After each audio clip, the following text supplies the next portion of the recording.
Today I'm going to give you 5 unbelievable cons of living in Paraguay. Con number 1, the women are very hot here. The weather is very hot here. It is hot. Everything here is hot. Hot, hot, hot, hot, hot. Like Paraguay is a very, very hot country, okay? I'm not kidding you. The summers here are incredibly hot. 105 degrees Fahrenheit is not unheard of. It's actually common. And in some instances, you might be facing 110 or more. The weather here is kind of crazy, not just because of the high temperatures, but also because of the high humidity, okay? And look at where Paraguay is located. It's located in the heart of South America, bordering Bolivia, Brazil, and Argentina. There's no ocean here. Yes, there are riverside beaches, but there's no ocean here, okay? So it's a weird humidity, and it gets really hot in the summertime, really hot, damn hot, okay? It gets really hot here, okay? But not all year round. This is the good news. The bad news is that in the summertime it gets real hot. So if you're not used to the heat, let's say you haven't lived in like Texas, Florida, Caribbean, Southeast Asia, maybe Africa, then coming here for the first time, like if you've only lived in a northern country, you probably will be surprised by the heat in Paraguay. And yes, the women are hot here too, which can be a big disadvantage, and we're gonna get to this in just a moment, so make sure you watch this whole video. Con number 2, many apartments do not have a backup generator. This came as a surprise to me personally, even though I've lived in Asia before, even though I've lived in emerging countries for a long time. It never fails to surprise me that forgetting such a small, insignificant, trivial thing can change your day or your experience forever. Blackouts are actually not that common in Asuncion. They do happen, but they're not super common. Like over the months that I've been here, I've experienced 2 blackouts. And like I said, if you are in an apartment building that does not have a backup generator, then you're gonna be sweating your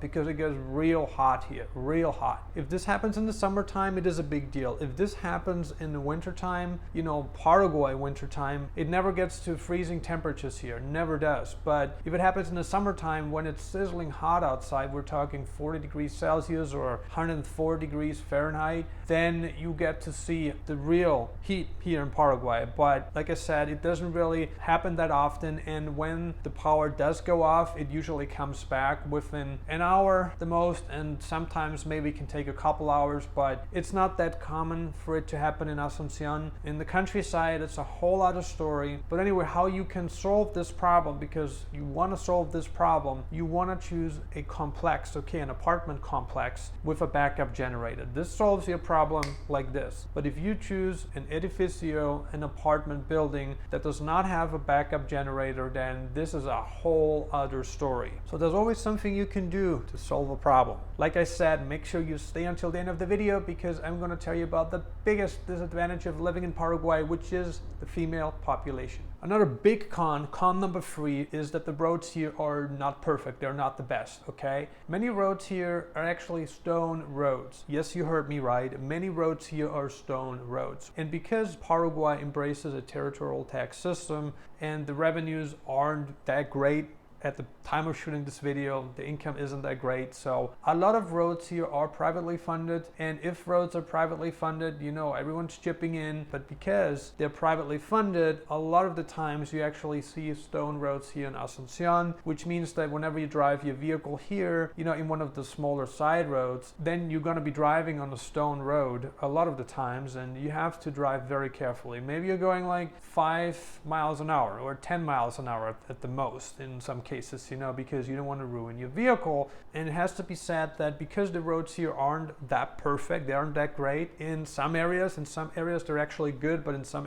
areas they're not good. You know, they just need to spend more money on making the roads better. And if they use better materials, which takes more money, and better forms of construction, then, you know, they don't have to redo the roads so often, which is also a very common problem in Asia, where they would use very cheap materials, very cheap, you know, forms of construction, and they're redoing the roads all the time. In Western countries, you know, in very developed Western countries, you don't see that as much, because they're just collecting more money in tax revenue, and they're using better materials and just spending more money, and they have better forms of construction, and so it's always a trade-off, right? But anyway, if you have a car here and if you're driving on one of the stone roads, and there are many here, then you want to drive carefully, because you don't want to ruin your car, you don't want to get a flat tire, and so 4th. But like I said, many roads here are actually quite good. The main roads are actually quite good in many cases, but it's just the smaller roads, the side roads, that are usually not so good. Con number 4, which is a con. For some people it is, for some people it isn't.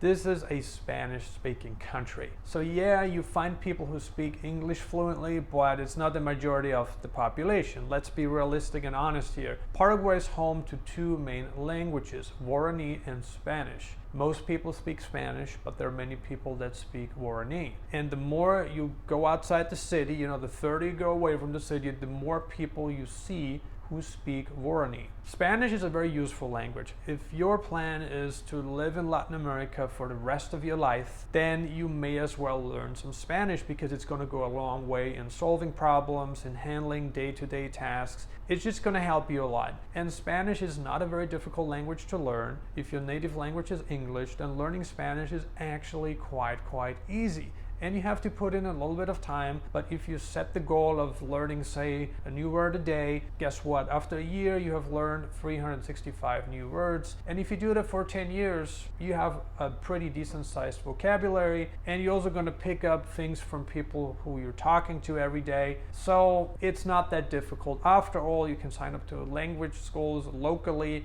online, whatever you want to do. But for some people coming here, they're like, well, I have to actually learn and speak Spanish to survive and thrive in this country. They're a little bit put off by that. To me personally, that's not an issue, but to some people it is. We have many clients who come here, they learn Spanish, they sign up to a Spanish school, class, whatever, and they adapt. And this is fantastic, because this is what you want to be doing. If you're coming to a new country, you actually want to be adapting to that new country. You want to be adapting to the new environment. You want to learn about the culture, the local norms, the language, whatever is common here, whatever this place stands for, you want to know more about it. And this is how you can assure a great time in the country. All right, let's talk about con number 5, the one that I've promised you already twice throughout this video, which is that the women here are pretty damn attractive. And this can be a big disadvantage if you're trying to get work done. I mean, if you're looking to get married, if you're with a girl, you know, you're probably not going to see this as a problem, because you're going to be busy with your main girl, with your girlfriend, your wife, whoever, anyway. But if you're here and you're getting started